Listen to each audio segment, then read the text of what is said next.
21st century, it's very, very hard to detach from our devices, and perhaps COVID has made that even more difficult. We spend so many hours of our day looking at screens and interacting with people through screens, and it's very difficult to remove ourselves from that world and to come into the real world. And that can bring us certain challenges. Now, while throwing our phones away and ignoring them totally might not be an option, I think there's a fascinating lesson from Yaakov in this week's parasha to at least be able to switch them off and remove those distractions, at least momentarily. So of course we're familiar with the fact that Yaakov has this struggle, this battle with another person or with an angel late one night.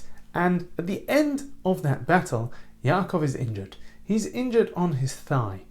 Now once he's injured, he seems to be in tremendous amount of pain.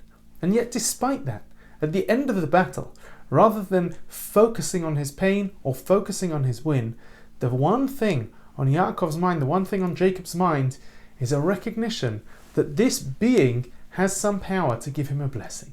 And that is what he turns his attention to.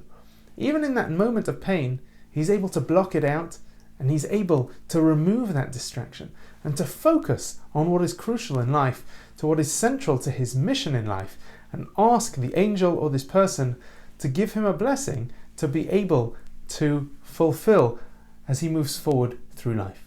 And that blessing in the end is where we earn our name, the nation of Israel, where Jacob changes his name to Yisrael because he fought, he battled, ki sarita im Elokim, because you battled with God and with human beings.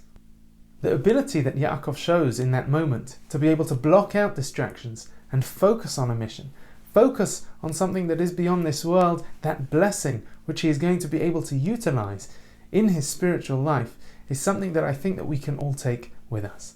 That at least in those moments, temporarily, when we're in shul, when we are perhaps with other people, when we are studying Torah, in those moments to be able to block out the distractions. And not just when we actually finally sit down and have those moments to turn off our phone or to put it away, but to create those moments, to, through our lives, be conscious of the fact that we have to create moments where we're going to be able to block out those distractions, where we're going to be able to turn off the screens, turn off the devices, and think about what it is that's going to give us fulfillment in the long run, to give us fulfillment that will last beyond our short few years in this world.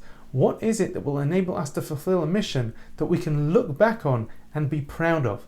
And just for those brief moments, be able to turn off our screens, turn off all those things that are distracting us, be able to shut out, close the doors, and focus inwards, focus on ourselves, focus on our relationships with other people and with the Almighty, and focus on growing into better people who will be able to contribute to this world in meaningful ways.